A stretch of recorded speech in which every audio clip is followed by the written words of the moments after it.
ஸ்ரீமதே ராமானுஜாய நமக. நாலாயிர திவ்ய பிரபந்தம் முதல் 1000 556 முதல் 558 வரை பாசுரங்கள். நாச்சியார் திருமொழி.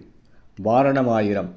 மாயவன் தன்னை மணஞ்செய்யக் கண்ட தூய நற்கனவை தோழிக்குரைத்தல்.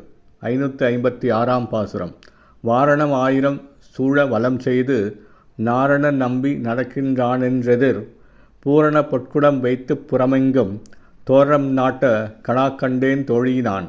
தோழியே, திருக்கல்யாண குணங்கள் நிரம்பப் பெற்ற ஸ்ரீமன் நாராயணன் 1000 யானைகள் சூழ்ந்து வர ஊர்வலமாக எழுந்தருளுகிறாரென்று மேளவாத்திய இசை ஒளி கேட்பதன் மூலம் உறுதி செய்து கொண்டு எதிரே வர பொன்மயமான பூரண கும்பங்களை வைத்து நகர் முழுதும் தோரணங்கள் பலவற்றை அமைந்திருப்பதை நான் கனவாகக் கண்டேன். 557ஆம் பாசுரம். நாளை வதுவை மணமென்று நாளிட்டு பாளை குமுகு பரிசுடை பந்தட்கீழ் கோளரி மாதவன் கோவிந்தன் என்பான் ஓர் காளை புகுதக் கனாகண்டேன் தோழியினான். தோழியே, நாளைக்கு திருமணம் நடத்தும் நாள் என்று நிச்சயம் செய்து பாக்கு மரத்து பாளைகளைக் கொண்டு அலங்காரம் செய்துள்ள பந்தலில் ஆண் சிங்கம் போன்ற நடையுடன் கூடிய திருமகள் கேள்வன் நரசிம்மன் என்றும் மாதவன் என்றும் கோவிந்தன் என்றும் பல திருநாமங்களைப் பூண்ட ஒரு காளை புகுவதை நான் கனவில் கண்டேன். 558ஆம் பாசுரம்.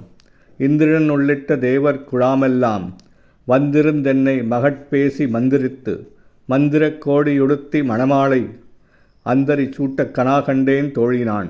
தோழியே, இந்திரன் உள்ளிட்ட தேவர்கள் கூட்டமெல்லாம் ஒன்று கூடி இங்கே வந்து என்னை திருமணப் பெண்ணாக பேசி பெண் வீட்டாரும் பிள்ளை வீட்டாரும் ஒருங்கே கலந்து பேசி பின்பு தனித்தனியாக சென்று முடிவு செய்து வேதங்களால் மந்திரித்து அம்மந்திரத்தினால் தூய்மை செய்த கூரை புடவையை என்னை உடுத்திக்கொள்ளச் செய்து துர்கை என்கிற நாத்தனார் வந்து மணமிக்க மலர்மாலையாகிய மணமாலையை எனக்கு சூட்டக் கனாகண்டேன். ஸ்ரீமதே ராமானுஜாய நமக. ஸ்ரீ ஆண்டாள் திவ்ய பதங்களே சரணம்.